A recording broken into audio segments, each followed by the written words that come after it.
അപ്പോൾ തന്നെ ശിവന് തന്നെ ഒരുപാട് അബദ്ധങ്ങൾ ഉണ്ടായിട്ടുണ്ട്. കൈവച്ചാൽ ഉടനെ നീ ചാമ്പലായി പോട്ടെ എന്ന് അനുഗ്രഹിച്ചു. ഇത് അവന് കൊടുത്താൽ അവൻ ഉടൻ എൻ്റെ തലയിൽ കൈവയ്ക്കുമെന്ന് ശിവനും ആലോചിച്ചില്ല.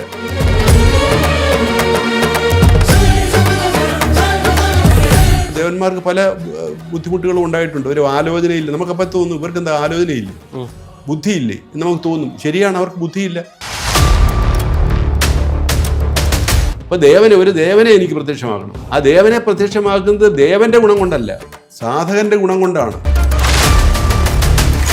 അതുകൊണ്ട് എനിക്ക് മനുഷ്യജന്മം കിട്ടണം, വേറെ ഒരു ജന്മം കൊണ്ടും എനിക്ക് പ്രയോജനമില്ല. സാർ, ഈ യോഗിക് ബോഡി പലപ്പോഴും നമ്മൾ കേട്ടിട്ടുള്ളൊരു വാക്കാണ് യോഗിക് ബോഡി. യഥാർത്ഥത്തിൽ എന്താണ് ഈ യോഗിക് ബോഡി? ഒരു സാധാരണക്കാരന് അദ്ദേഹത്തിന്റെ ശരീരത്തെ യോഗിക് ബോഡി ആക്കി മാറ്റാൻ കഴിയുമോ? അതെ, സാധാരണക്കാരനല്ല, എല്ലാ വസ്തുക്കൾക്കും യോഗിക് ബോഡി ആകാൻ പറ്റും, യോഗിക് ബോഡി ആയി എടുക്കാൻ പറ്റും. എങ്ങനെയാണ് യോഗിക് ബോഡി ആകുക എന്ന് പറഞ്ഞാൽ, ഇപ്പം നമ്മുടെ ശരീരം പഞ്ചഭൂത നിർമ്മിതമാണ്. ഈ പഞ്ചഭൂത നിർമ്മിതമായ ശരീരത്തെ അതിൻ്റെ സൂക്ഷ്മകണം, അതിൻ്റെ ശരീരത്തിൻ്റെ സൂക്ഷ്മഭാവമാണ് പഞ്ചഭൂതം, അതിൻ്റെ സൂക്ഷ്മകണമായ പഞ്ചതന്മാത്രയിലേക്ക് മാറ്റി ആ ബോഡിയാകുന്നതാണ് യോഗിക് ബോഡി. ചുരുക്കത്തിൽ പറഞ്ഞാൽ പഞ്ചതന്മാത്രാ ബോഡിയാണ് യോഗിക് ബോഡി. പഞ്ചതന്മാത്രയാകുമ്പോൾ ഈ ഒരു പഞ്ചഭൂതമായിരിക്കുന്ന ഒരു ബോഡിയിൽ കൂടെ കടന്നു പോകാൻ പറ്റും. സൂക്ഷ്മമായില്ലേ, സൂക്ഷ്മമായപ്പോഴത്തേക്ക് ഭൂത രൂപത്തിലുള്ളൊരു വസ്തുവിൽ കൂടെ കടന്നു പോകാൻ പറ്റും. ആകാശത്തൂടെ പറന്നു പോകാൻ പറ്റും. വളരെ കട്ടിയില്ലാത്ത വസ്തുവായില്ലേ. അപ്പോൾ ആറ്റത്തേക്കാൾ സബാറ്റോമിക് ലെവലിലേക്ക് അത് എത്തിക്കഴിഞ്ഞു. ആറ്റത്തേക്കാൾ ഇത് ആറ്റം ലെവലാണ്.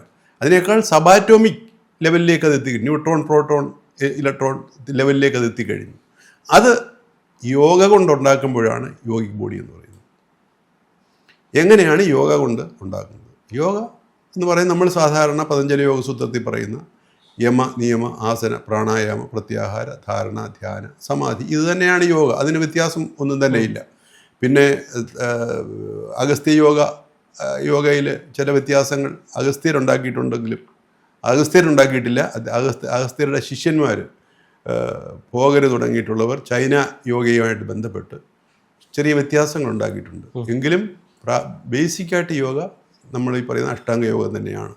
ഈ അഷ്ടാംഗ യോഗ ഉപയോഗിക്കുന്നത് ഈ പറയുന്ന ഈ ആറ്റോമിക് മാറ്ററിനെ സബാറ്റോമിക് മാറ്ററാക്കി മാറ്റാൻ വേണ്ടിയാണ്. ഈ പതഞ്ജലി യോഗയിൽ പറയുന്നതും എല്ലാം അത് തന്നെയാണോ? പതഞ്ജലി പറയുന്നതാണ് ഈ അഷ്ടാംഗ യോഗം. പതഞ്ജലിയിലാണ് ഇത് പറഞ്ഞിരിക്കുന്നത്. പറയുന്നതുമാണോ എന്നല്ല, പതഞ്ജലി യോഗ സൂത്രത്തിലാണ് ഇത് ശാസ്ത്രീയമായി അല്ലെങ്കിൽ ക്ലാസിക്കലായിട്ട് വിവരിച്ചിരിക്കുന്ന പതഞ്ജലി യോഗ സൂത്രത്തിലാണ്. ഇങ്ങനെ യോഗിക് ബോഡിയുള്ള ആളുകളെ നമുക്ക് എങ്ങനെ കണ്ടെത്താൻ കഴിയും? യോഗിക് ബോഡിയുള്ള ആളുകളെ കണ്ടെത്താൻ നമ്മുടെ കണ്ണുകൾക്ക് പര്യാപ്തമല്ല. അവർ വിചാരിച്ചാൽ നമുക്ക് കാണാൻ പറ്റും. അവർ നമ്മുടെ ലെവലിൽ നിന്ന് ഉയർന്നു പോയവരാണ്. അല്ലാതെ നമുക്ക് എന്തെങ്കിലും സൂചനകളോ കാര്യങ്ങളോ ഒക്കെ അവർ നമ്മുടെ ലെവലിൽ നിന്നും ഉയർന്നു പോയവരാണ്. അവർ വിചാരിക്കണം ഇന്നാര് കാണട്ടെ, ഇന്ന ശിഷ്യൻ കാണട്ടെ എന്ന് വിചാരിച്ചാൽ അദ്ദേഹത്തിന് ആ പഞ്ചഭൂത ലെവലിലേക്ക് ഇറങ്ങി വരാൻ പറ്റും. അപ്പോൾ നമുക്ക് കാണാൻ പറ്റും. അവർ അറ്റ് പ്രസന്റ് നിൽക്കുന്നത് പഞ്ചതന്മാത്രാ ലെവലിലാണ്.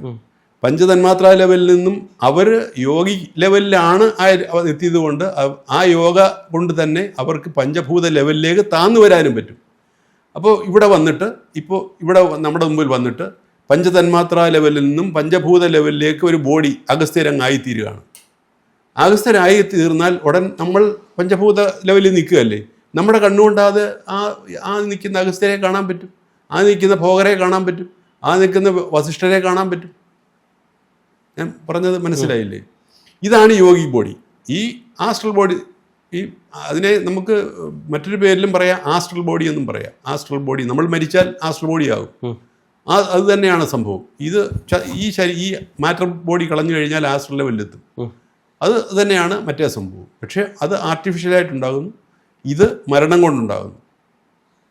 മറ്റേത് നമ്മൾ ഉണ്ടാക്കി തീർക്കുകയാണ്. മറ്റേത് ആസ്ട്രൽ യോഗിക് ബോഡി നമ്മൾ ഉണ്ടാക്കി തീർക്കുകയാണ്. നമ്മുടെ ഈ ബോഡി മുഴുവനായും അങ്ങോട്ട് ചേഞ്ച് ചെയ്യുകയാണ്. ഈ ബോഡി മുഴുവനും അങ്ങോട്ടായി ട്രാൻസ്ഫർ ആകുകയാണ്. മരണത്തിൽ അങ്ങനല്ല. ആസ്ട്രൽ ബോഡി നമ്മുടെ ഈ ഫിസിക്കൽ ബോഡി കളഞ്ഞിട്ട് ആസ്ട്രൽ ബോഡി മാത്രമായിട്ട് മാറിയിരിക്കുകയാണ്. ഫിസിക്കൽ ബോഡി കളഞ്ഞിട്ട് ആസ്ട്രൽ ബോഡി മാത്രമായിട്ട് മുന്നോട്ടോ മുകളിലോട്ടോ സൈഡിലോട്ട് വരത്തില്ല, മുന്നോട്ടോ മുകളിലോട്ടോ മാറി നിൽക്കുകയാണ്. മറ്റേതല്ല, ഈ ബോഡി എല്ലാം കൂടെ, ഇതിനകത്തുള്ള ആസ്ട്രൽ ബോഡിയും ഈ ഫിസിക്കൽ ബോഡിയും എല്ലാം കൂടെ സാധന കൊണ്ട് അതിനെ ഫുൾ ആസ്ട്രൽ ബോഡിയായിട്ട് മാറ്റിയെടുക്കുകയാണ്. അതാണ് യോഗിക് ബോഡി എന്ന് പറയുന്നത്. അതുകൊണ്ട് മരിച്ച ഒന്നിനോട് ഇതിനെ താരതമ്യപ്പെടുത്തുന്നത് ശരിയല്ല. ഈ മഹാവതാർ ബാബാജിയൊക്കെ ആ ഒരു ലെവലിലാണോ നിൽക്കുന്നത്? അതെ, മഹാവതാർ ബാബാജി 900-ൽ ശിഷ്ടം 10,000-ഓളം വർഷമായി എന്ന് പറയുന്നു. അദ്ദേഹം മാത്രമല്ല, ഒരുപാട് പേരുണ്ട് ആ ലെവലിൽ നിൽക്കുന്നവർ, ഒരുപാട് പേരുണ്ട്. അവർ വിചാരിക്കണം നമ്മൾ കാണട്ടെ എന്ന്. നമ്മൾ കണ്ടാൽ, അവർ വിചാരിച്ചാൽ മാത്രമേ നമുക്ക് കാണാൻ പറ്റുള്ളൂ. എന്ന് വെച്ചാൽ അവർ താന്നു വരണം. നമുക്ക് ഉയരാൻ നമുക്ക് കഴിവില്ല. അപ്പോൾ അവർ താന്നു വരണം. നമുക്ക് ഉയരാൻ കഴിവുണ്ടായിരുന്നെങ്കിൽ, അവരെ പോലെ നമ്മൾ കഴിവ് നേടിയെടുത്തിരുന്നെങ്കിൽ, നമ്മൾക്ക് ഉയർന്ന അവരുടെ തലത്തിൽ ചെന്നിട്ട് നമുക്ക് അവരെ കാണാമായിരുന്നു, ആസ്ട്രൽ ലെവലിൽ ചെന്നിട്ട്. അത് നമ്മളെ കൊണ്ട് പറ്റാത്തതുകൊണ്ട് അവർ താഴ്ന്ന് നമ്മുടെ ലെവലിൽ വരണം, നമ്മുടെ ഫിസിക്കൽ ലെവലിൽ വരണം. വരുമ്പോൾ നമുക്ക് അവരെ കാണാം. ഞാൻ പറഞ്ഞത് വ്യക്തമാകുന്നു? മനസ്സിലായി. ഫിസിക്കൽ ലെവലിൽ വരണം, അപ്പോൾ നമുക്ക് അവരെ കാണാം. അപ്പോൾ ഈ ലെവൽ ഈ ബോഡിക്കാണ് ഡെത്ത് ഉള്ളത്, ഫിസിക്കൽ 100 വർഷം പരമാവധി. അതുപോലെ തന്നെ ആസ്ട്രൽ ബോഡിക്കും ഡെത്തുണ്ട്. അപ്പോൾ ആസ്ട്രൽ ബോഡിക്ക് ഡെത്ത്, അപ്പോൾ സാധാരണ ആസ്ട്രൽ ബോഡിക്ക് ഒരു ഡെത്ത് എത്ര വർഷമാണെന്ന് നമ്മുടെ ഒരു പുസ്തകത്തിലും പറഞ്ഞിട്ടില്ലാത്തതുകൊണ്ട് എത്രയാണെന്ന് എനിക്കറിയില്ല. ഡെത്ത് ഉണ്ടെന്ന് എനിക്കറിയാം. ഈ ആസ്ട്രൽ ബോഡിക്ക് ഡെത്ത് ഉണ്ടെന്ന് എനിക്കറിയാം. ആസ്ട്രൽ ബോഡി മരിക്കും. അല്ലാതെ ഇത്ര കാലത്തേക്ക് അതിൻ്റെ കണക്ക് എനിക്കറിയില്ല. ആസ്ട്രൽ ബോഡി മരിക്കുമെന്നറിയാം. ആസ്ട്രൽ ബോഡിക്ക് ഡെത്ത് ഉണ്ട്. അത് ചിലപ്പോൾ യുഗങ്ങളായിരിക്കാം അത് നിൽക്കുന്നത്. ഡെത്ത് ഉണ്ട് അതിന്. യോഗിക് ബോഡിക്ക് ഡെത്ത് ഉണ്ടോ? ആ യോഗിക് ബോഡി തന്നെയാണ് ആസ്ട്രൽ ബോഡി എന്ന് പറയുന്നത്. അതിന് ഡെത്ത് വരുന്ന കാലമാണ് ഞാൻ പറഞ്ഞത്. മനുഷ്യശരീരത്തിന് 100 വർഷമൊക്കെ പരമാവധി എന്ന് പറയുന്നു. മറ്റേതിൻ്റെ കാലം എന്ന് പറയുമ്പോൾ ചിലപ്പോൾ ഒരു യുഗം അല്ലെങ്കിൽ 2 യുഗം ഒക്കെ ആയിരിക്കും. പക്ഷേ സാധാരണ ഒരു യുഗം ഒക്കെയാണ് ഈ ആസ്ട്രൽ ബോഡി ലെവൽ മരണം ഉണ്ടാകുന്നത്. ഉദാഹരണം പറഞ്ഞാൽ, ഇപ്പോൾ ജാംബവാനൊക്കെ 4 എത്രയോ 4-16 യുഗമായിട്ട് അദ്ദേഹം ആസ്ട്രൽ ബോഡി നിൽക്കുകയാണ്. അതൊരു വലിയ കാലയളവാണ്. എന്നാൽ മറ്റ് പല മഹർഷിമാർക്കും പറ്റുന്നില്ല, ഒരു യുഗത്തിലൊക്കെ നിൽക്കാൻ പറ്റുള്ളൂ. അപ്പോൾ ഈ മഹാവതാർ ബാബാജിക്ക് മരണമുണ്ടോ? മഹാവതാർ ബാബാജിക്ക് ഞാനീ പറഞ്ഞല്ലോ, ഈ മരണം അദ്ദേഹത്തിൻ്റെ കാലയളവ് വരുമ്പോൾ അദ്ദേഹത്തിൻ്റെ ആസ്ട്രൽ ബോഡി നമ്മൾ കണ്ടില്ലല്ലോ. ആസ്ട്രൽ ബോഡി കണ്ടില്ല, അതിൻ്റെ ക്വാളിറ്റി നമ്മൾ അറിയുന്നില്ല. എത്ര കാലത്തേക്കുള്ള ക്വാളിറ്റിയാണ് നമ്മൾ അറിയുന്നില്ല. ആ ക്വാളിറ്റി അറിയാത്തതുകൊണ്ട് എത്ര നാളം നിൽക്കുമെന്ന് നമുക്ക് പറയാനും പറ്റില്ല.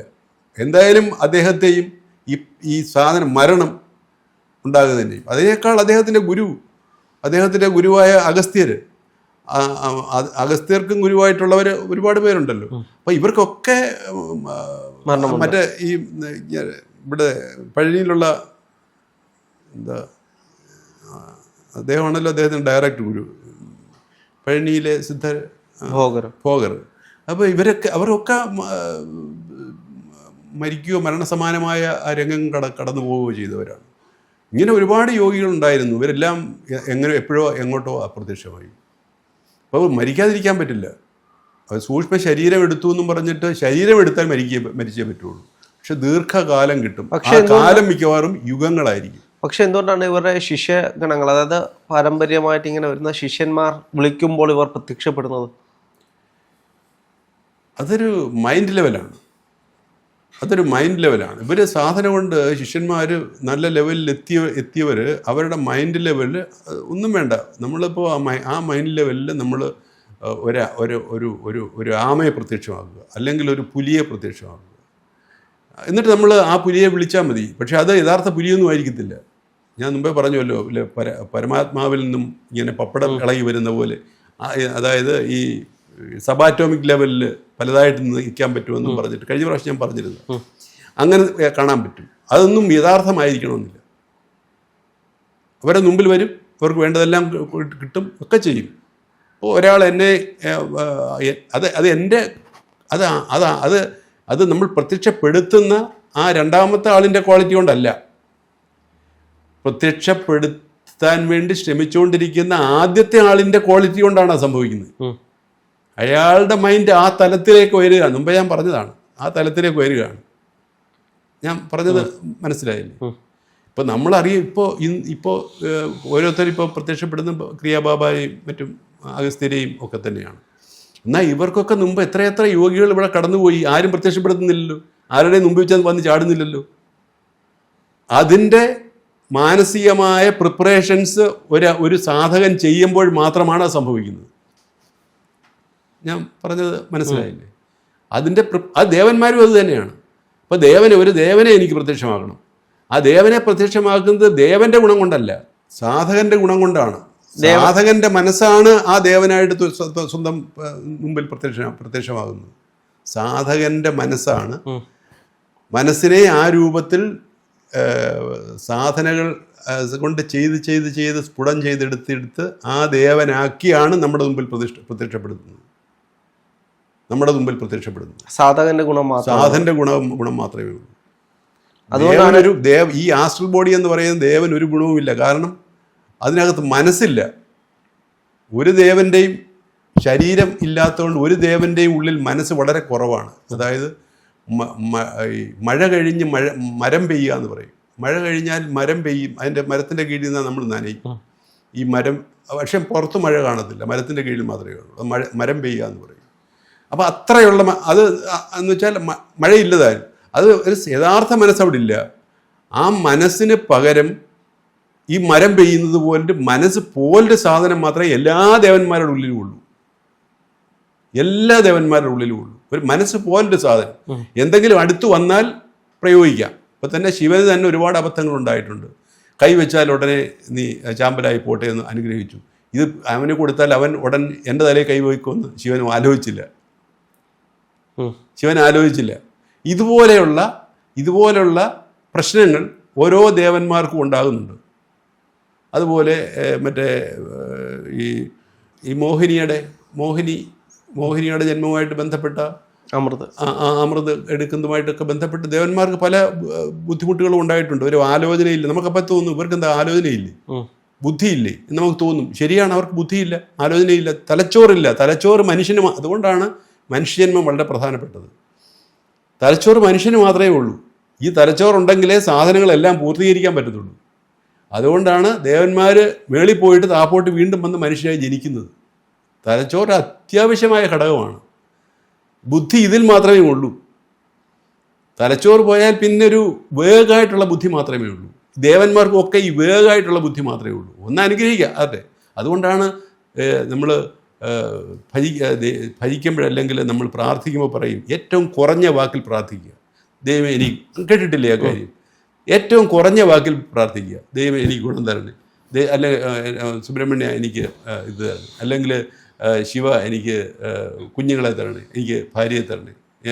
ഒറ്റ വാക്കിൽ മാത്രം കൂടുതൽ വാക്കുകൾ പ്രയോഗിച്ച് ദേവനെ പ്രാർത്ഥിച്ചാൽ അത് തലേ നിർത്താനുള്ള ബ്രെയിൻ അവർക്കില്ല. കാരണം തലച്ചോറില്ല.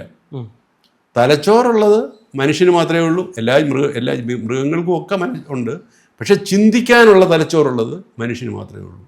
ചിന്തിക്കാനുള്ള തലച്ചോറുണ്ടെങ്കിൽ മാത്രമേ സാധന ശരിയാവുള്ളൂ. അതുകൊണ്ടാണ് മനുഷ്യജന്മം എടുത്തേ മുക്തിയിലേക്ക് പോകാനൊക്കുള്ളൂ എന്ന് ഭാഗവതത്തിലും നാരായണീയത്തിലും ഒക്കെ പ്രത്യേകിച്ച് പറഞ്ഞിട്ടുണ്ട്. അതുകൊണ്ട് എനിക്ക് മനുഷ്യജന്മം തരാതിരിക്കല്ലേ എന്ന് നാരായണ ഭട്ടതിരിപ്പാട് ഗുരുവായൂരപ്പനോട് കരയുന്നുണ്ട്. സ്വയം കാലേയകാലോ എന്നാണ് തുടങ്ങുന്നത്. കാലേയകാലോ ജയതി തവു എത്ര സങ്കീർത്തനാദ്യ നിറിയ അങ്ങനെ കണ്ട് അത് പറഞ്ഞു പോകുന്നു. അതുകൊണ്ട് എനിക്ക് മനുഷ്യജന്മം കിട്ടണം, വേറെ ഒരു ജന്മം കൊണ്ടും എനിക്ക് പ്രയോജനമില്ല. അത് ഭാഗവതത്തിലും പറയുന്നത് മനുഷ്യജന്മം കിട്ടിയേ പറ്റുള്ളൂ. ഇതിൻ്റെ കാരണം എന്തുകൊണ്ടാണ്? ഈ കാരണം ഒരിടത്തും പറഞ്ഞിട്ടില്ല. കാരണം ഞാൻ കണ്ടുപിടിച്ചതാ, തലച്ചോറില്ല. മറ്റൊരു ജന്മത്തിനും തലച്ചോറില്ല. അവിടെ ഇങ്ങനെയൊക്കെ ഈ വേഷം കെട്ടി നിൽക്കാം. അത് ഈ സാധകൻ്റെ മനസ്സിൽ ഏത് രൂപത്തിലാണോ വേഷം കെട്ടി വെച്ചിരിക്കുന്നത് ആ രൂപത്തിലായിരിക്കും പ്രത്യക്ഷപ്പെടുന്നത്. അതിനകത്തുള്ളൊരു കാര്യമുണ്ട്, തലച്ചോറ്. അത് അതിനൊട്ടും ഇല്ലതാനും. ഞാൻ പറയുന്നത് ഭക്തന്മാർക്ക് ഒരുപക്ഷെ പിടിച്ചില്ലെന്ന് വരും. സത്യം ഇതാണ്. അതിന് വേണമെങ്കിൽ ഞാൻ ഒരു ഉദാഹരണം പറയാം. ഈ മുഗളന്മാർ ഇന്ത്യ ആക്രമിക്കാൻ വന്നു. അവിടെ നമ്മുടെ ക്ഷേത്രങ്ങളെല്ലാം ഉത്തരേന്ത്യയിലായിരുന്നു, പ്രധാനപ്പെട്ട ക്ഷേത്രങ്ങളൊക്കെ. എന്തേ ഒരു ദേവന് തോന്നാൻ ഇവൻ്റെ തലയിൽ ഇടിവെട്ടി പോകട്ടെന്ന്. അതെ, ഈ മുഹമ്മദ് ഗസ്നിയല്ലയോ ആദ്യം ആക്രമിച്ചു? ആണെന്ന് തോന്നുന്നു, ഗസ്നിയാണ്. ആക്രമിച്ച് ആ പടിഞ്ഞാറൻ ഭാഗത്തൂടെ കയറി വരുമ്പോൾ അഫ്ഗാനിസ്ഥാൻ ഭാഗത്തൂടെ ഇന്ത്യയിലേക്ക് പ്രവേശിക്കുമ്പോൾ ഈ അമ്പലങ്ങൾ മുഴുവൻ കൊള്ളയടിക്കുമെന്നും ഇതെല്ലാം നശിപ്പിക്കുമെന്നും ഈ ദേവനും തോന്നിയില്ലേ? ഈ കാശിയിലെ ദേവന് തോന്നിയില്ലേ ഇത് മുഴുവൻ കൊള്ളയടിക്കുമെന്ന്? അപ്പുറത്തിരുന്ന ദേവന്മാർക്കാർക്കും തോന്നിയില്ലേ? തോന്നാഞ്ഞതല്ല, തോന്നാനുള്ള ബുദ്ധി ഇവർക്കില്ല, അതിനെ തിരിച്ചറിയാനുള്ള ബുദ്ധിയില്ല. അതുകൊണ്ടാണ് നമ്മൾ ഭജിക്കുമ്പോൾ ഒറ്റ കാര്യമേ പറയാവൂ, എനിക്ക് ധനം തരണേ, എനിക്ക് ബുദ്ധി തരണേ, അല്ലെ എനിക്ക് വിദ്യ തരണേ. ഏതെങ്കിലും ഒറ്റ വാക്കിൽ ആ ദേവന് തലയിൽ വെക്കാനുള്ള ബുദ്ധി, ചെയ്ത ഒരു ചെറിയ ബുദ്ധി പോലൊരു സാധനം, അതായത് മരം പെയ്യുമ്പോൾ മഴ പെയ്ത് കഴിഞ്ഞാൽ മരം പെയ്യുമെന്ന് പറയുന്ന പോലുള്ള ചെറിയ ഒരു സാധനമേ അവർക്കുള്ളൂ. അത് നമ്മളുടെ മരിച്ചു കഴിഞ്ഞാൽ നമ്മുടെ അവസ്ഥ ഇത് തന്നെയാണ്. ചെറിയൊരു വേഗമായിട്ടുള്ളൊരു ഇത് മാത്രമേ ഉള്ളൂ, വളരെ വേഗമായിട്ടുള്ള ഒരു ഞാൻ മരിച്ചിട്ടുണ്ട്, അതുകൊണ്ട് എനിക്കറിയാം. വേഗമായിട്ടുള്ളൊരു തിങ്കിങ് മാത്രമേ ഉള്ളൂ. ഈ മനുഷ്യൻ്റെ കൂട്ടം ഒരു കൂർമ്മതയോടുകൂടിയ തിങ്കിങ് ഇല്ല. അതൊരു വലിയ പ്രശ്നമാണ്.